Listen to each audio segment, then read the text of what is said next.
তো বন্ধুরা, আপনারা দেখছেন তপোবন গ্রুপস ইউটিউব চ্যানেল। তো তপোবন গ্রুপসেরই নার্সারি ইউনিটের প্রতিবেদন থেকে আপনাদের জানান দিতে যাচ্ছি আমরা চন্দ্রমল্লিকার গাছকে কিভাবে পরিচর্যা করব, এর কিছু নতুন পদ্ধতি রয়েছে, এগুলো আপনাদের সামনে তুলে ধরছি। তো চলুন বন্ধুরা, দেখা যাক। তো এই হচ্ছে চন্দ্রমল্লিকা গাছ। তো এই গাছের এখানে পিঞ্চিং করার পর আমরা অন্য একটি ভিডিওতে দিয়েছি কিভাবে প্রতিস্থাপন করা হয়। আমরা 2-3টি পটের মধ্যে স্থানান্তরিত করার পর এই পজিশনে এসেছে। তো সবচেয়ে প্রথম কাজ এই গাছের গুঁড়োকে একদম ভালো করে মাটিগুলোকে লুজ করে দেওয়া। লুজ করে দেওয়ার পর আমরা এর মধ্যে 2-3টি সার দিয়ে দেব। তো বন্ধুরা, চন্দ্রমল্লিকার কিন্তু বিভিন্ন ভ্যারাইটি রয়েছে। তো এর মধ্যে উল্লেখযোগ্য কিছু ভ্যারাইটি রয়েছে যেগুলো আমাদের ভারতবর্ষে ভালো ফলন হয়, যা হচ্ছে pompom, snowball, Korean, large exhibition, single, ball, reflexed, decorative ইত্যাদি ভ্যারাইটি রয়েছে। তো প্রত্যেকটা ভ্যারাইটিরই যে সানলাইটের যে ব্যাপারটা রয়েছে, সানলাইটটা কিন্তু গুরুত্বপূর্ণ।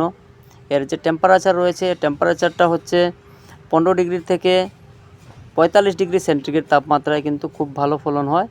তো আমরা যারাই চাষ করি না কেন, এর থেকে যদি 8-10 ডিগ্রি কম বা বেশি হয় তাহলে কিন্তু এর ফলন ভালোই হয়, কোনো অসুবিধা নেই। তো আমরা এখানে যে ভ্যারাইটিগুলো দেখতে পাচ্ছি, এটি কিন্তু এর থেকে অন্য একটা ভ্যারাইটি, যাকে বলা হয় জার্মান ভ্যারাইটি।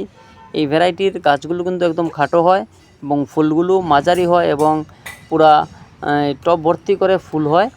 তো আজকে আমরা এই ভিডিওর মধ্যে শুধু কিভাবে সার প্রয়োগ করব বা কিভাবে কি খনিজ সার বা খাবার দেব, তাই নিয়ে আজকের এই আলোচনা। তো বন্ধুরা, যারা মোটামুটিভাবে চন্দ্রমল্লিকাকে গ্রো করতে চান তাদের জন্য একদম ইজি যে ব্যাপারটা, এই ব্যাপারটাই তুলে ধরছি। তো চন্দ্রমল্লিকা গাছের যে আমরা সার প্রয়োগ করব তা আপনারা দেখে নেন। তো এখানের মধ্যে ভার্মি কম্পোস্ট আর সর্ষের খোল রয়েছে, এই সর্ষের খোল। আর আমি দোকান থেকে একটা অর্গানিক এনপিকে নিয়েছি। আর এখানে ঊর্জা বলে একটি অনুখাদ্য রয়েছে, এই অনুখাদ্যটা নিয়েছি। আর রাসায়নিক কিছু এনপিকে নিয়েছি, শুধু একটা রাসায়নিক খাদ, আর বাকি প্রত্যেকটা হচ্ছে জৈব সার। তো এই 4টা জিনিসকে কিন্তু আমি মিশ্রণ করে নিয়েছি। তো বন্ধুরা, আবারও আমি বলে দিচ্ছি, সর্ষের খোল, একটা অর্গানিক এনপিকে, একটা অনুখাদ্য আর ভার্মি কম্পোস্ট।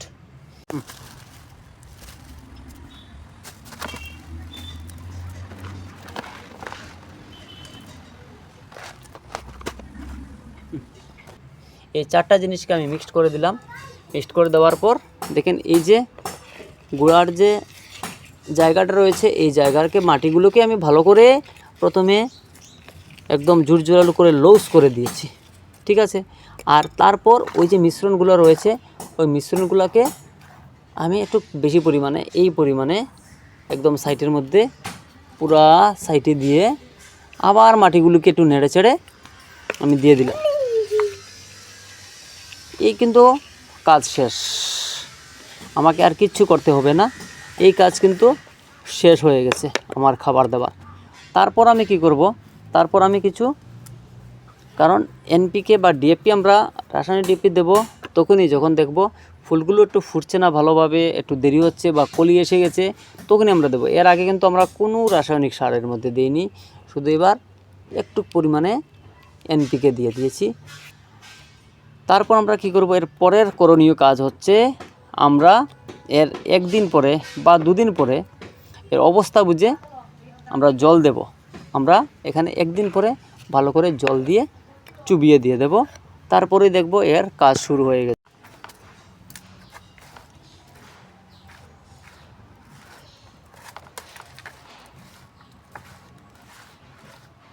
বাস।